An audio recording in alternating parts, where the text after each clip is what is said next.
Hello, classmates, and thank you for taking the time to read my paper and view my presentation.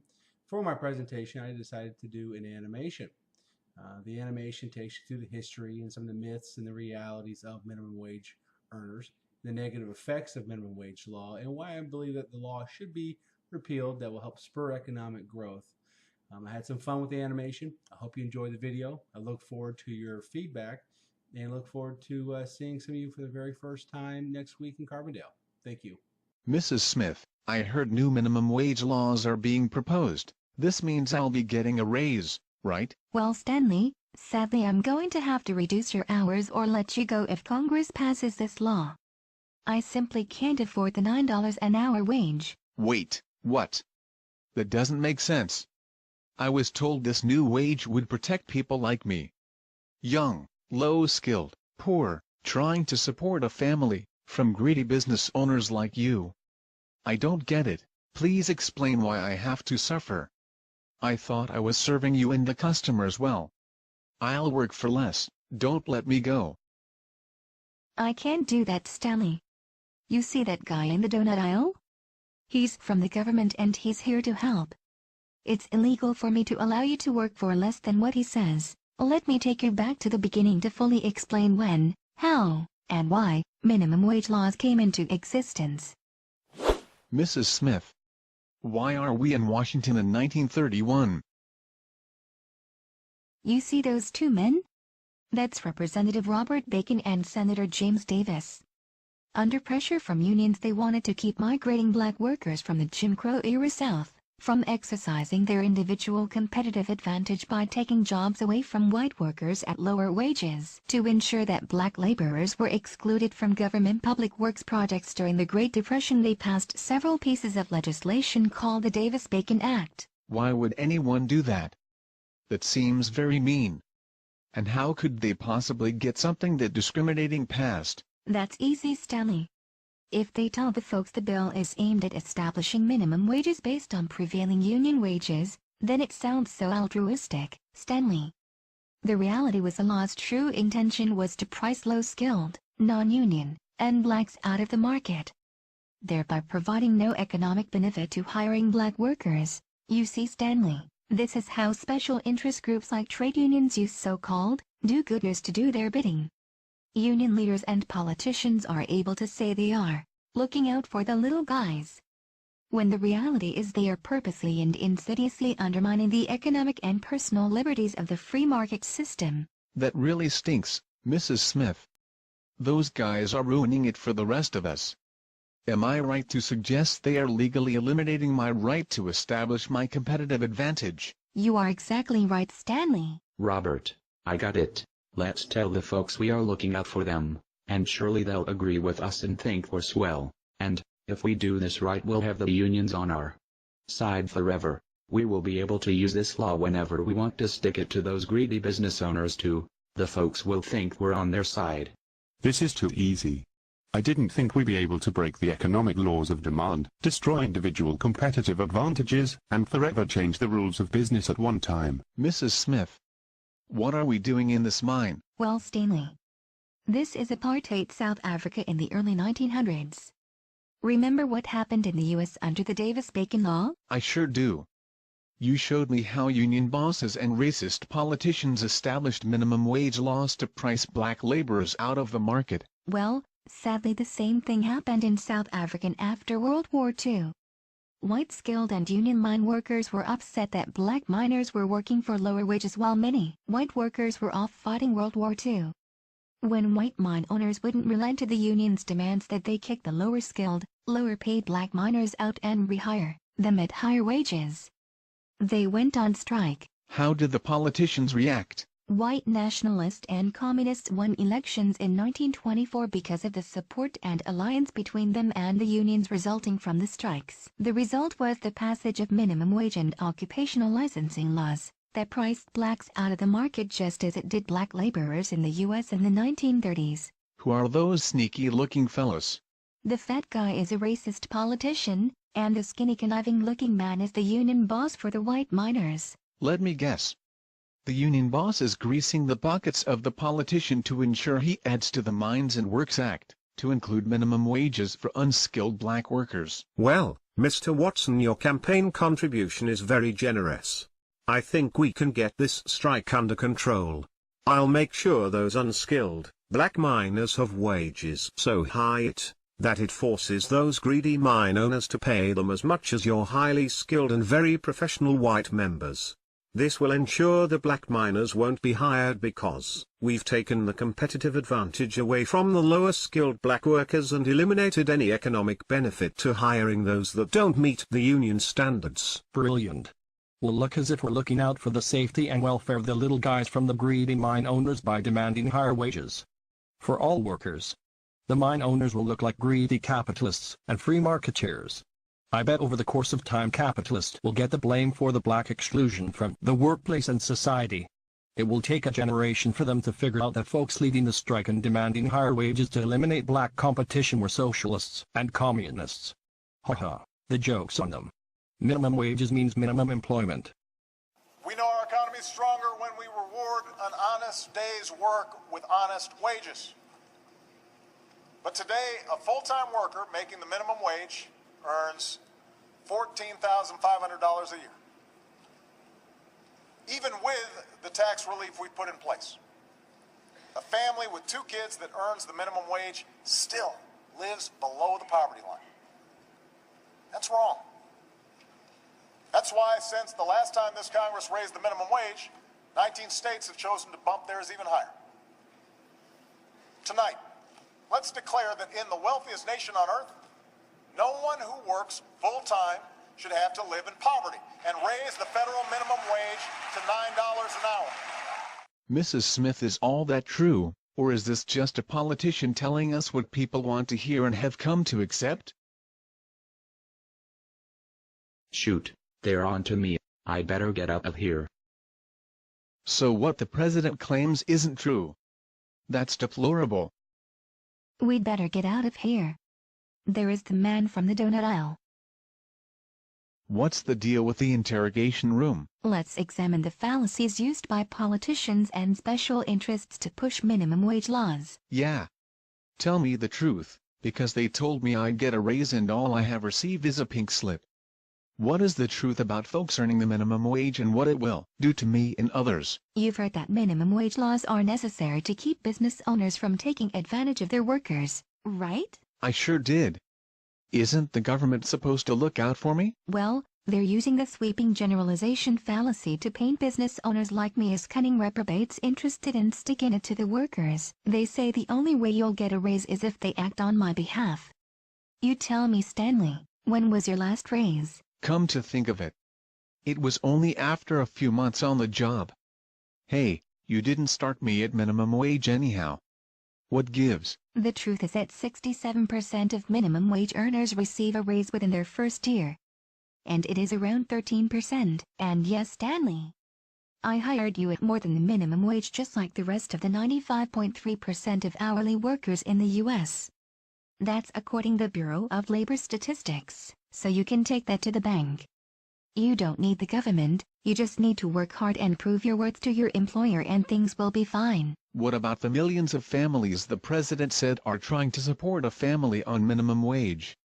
Don't they need some help? Well, that's appealing to ignorance and hypothesis contrary to facts being used. The reality is that nearly half of minimum wage earners are under the age of 25. More surprising to many is that 94% of households that have minimum wage earners have a spouse that is employed far above minimum wage, and those families on average live 150% above the poverty line.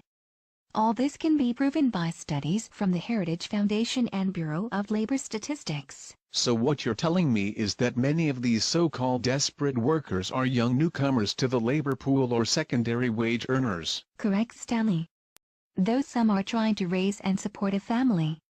You can see how a politician would use the term living wage rather than minimum wage to appeal to the emotions of the ignorant, while also skewing the facts of who is earning minimum wage and what they are doing with it. What a bunch of no good, dirty, rotten scoundrels.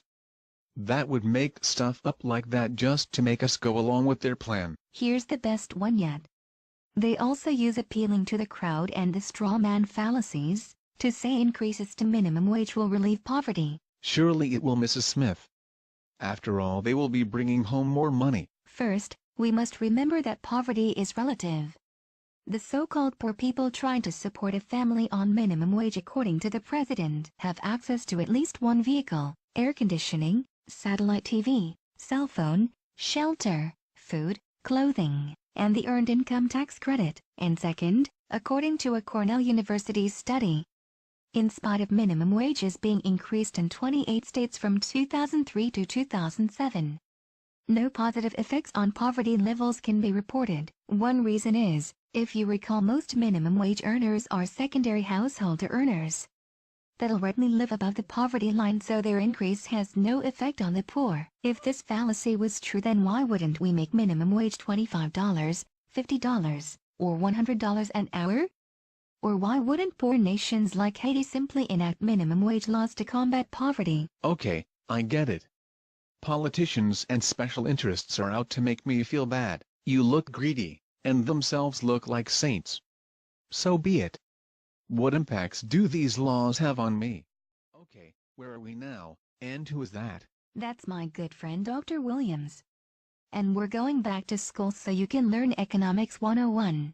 Hello, I'm famed economist, author, radio show host, professor, and all-around good guy Walter E. Williams of George Mason University. I understand from Mrs. Smith, your boss, that you want to know how minimum wage laws affect your life and how it affects unemployment. Mrs. Thanks for coming to my classroom.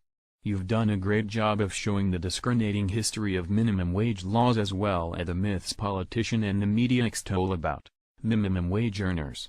As a professor and author, I've studied and written extensively about the negative social and economic impacts of wage floors. What I'm going to do now is provide examples and evidence of how wage floors affect outsourcing, union wage indexing, inflation, and the erosion of entry-level jobs. I can't believe that such a small thing like a minimum wage increase can affect so many things.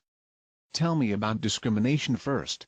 Minimum wage laws by their very nature requires employers like Mrs. Smith pay employees wages for services and productivity that an employee may not be capable of providing. If the president's proposal goes through, employers like Mrs. Smith must pay employees $9 for $7 worth of services and value provided to the business and customer. Such a policy provides no economic benefit for Mrs. Smith to hire an employee, and in your case results in your hours being reduced or laying you off, because you are young, new to the labor pool, and inexperienced. These laws compel Mrs. Smith to exclude you or refrain from hiring someone like you because the economic value of your services and skills don't warrant the mandated $9 an hour the president is proposing. You see, Stanley, that's not very fair and hurts you and other applicants. I want to hire more clerks like you. But this new wage prices you and others out of the market. That stinks. You and I should be able to agree on a wage that works for both of us. That way you can keep me and maybe hire another clerk. Stanley, because you can't, teen unemployment has increased from 15% to 25% since 2007, when the wage floor was increased from $5.15 to $7.25 an hour. Think of all those young, inexperienced, low-skilled workers that are no longer able to get these very important entry-level jobs that teaches reliability, punctuality, job skills, and professional communication skills.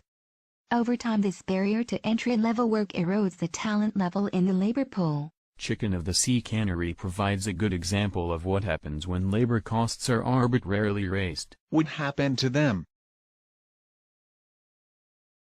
In 2007, when news hit the independent wage hike, Chicken of the Sea closed down their plant, invested in a highly automated plant in Georgia, and laid off 2,000 islanders.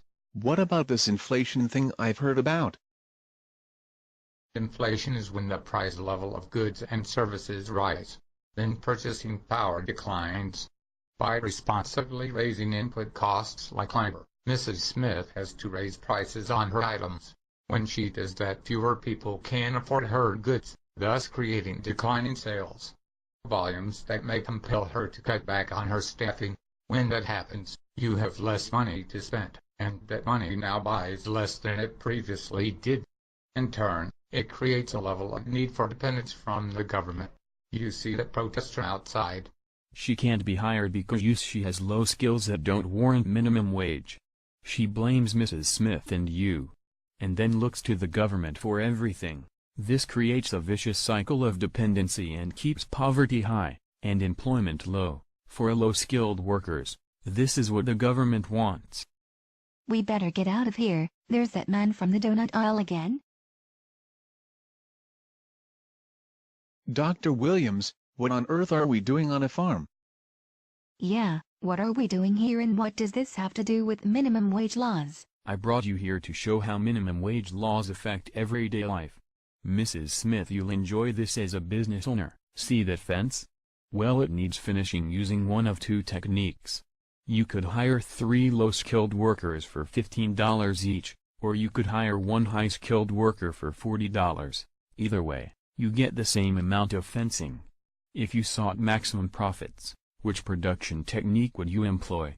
I'm guessing you'd hire 1 high-skilled worker, and pay him $40 rather than hire 3 low-skilled workers for $15 each, because your labor costs would be $40 rather than $45. I think I see where this is going.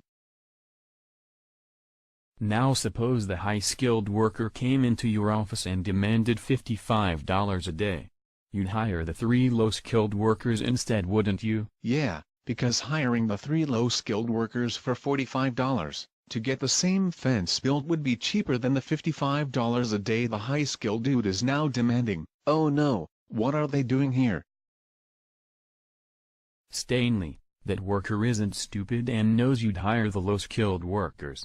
So, he'll do some organizing first, convincing decent, caring people that Mr. Smith is exploiting low-skilled fence builders and that she isn't paying them a living wage. Yep, you're getting it now, Stanley. Correct, after unionizing and getting Congress to believe him.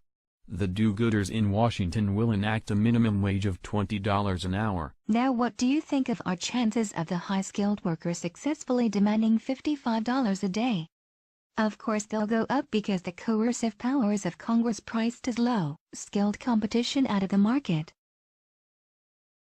You see, Stanley, because of minimum wage laws it now costs Mrs. Smith $60 to use 3 low-skilled workers. So let me guess, those 3 low-skilled workers are out of a job. Mrs. Smith's profits just went down and the price of fencing just went up because of those stupid do-gooders. Yep, they interfered with the workers' individual competitive advantage and nullified basic free market economic principles of supply and demand. In all, it is legislation like minimum wage that artificially raises inflation, contributes to unemployment, erodes entry-level jobs, and contributes to the poverty of many low-skilled workers. Regardless of the law's past or present intent, compassion for our fellow man only comes from dispassionate analysis of the facts and letting the free market function. Doing so will grow our economy, improve job skills, improve poverty. All the things that politicians have been trying to do for ages can be done in their absence if they would vote to repeal minimum wage laws.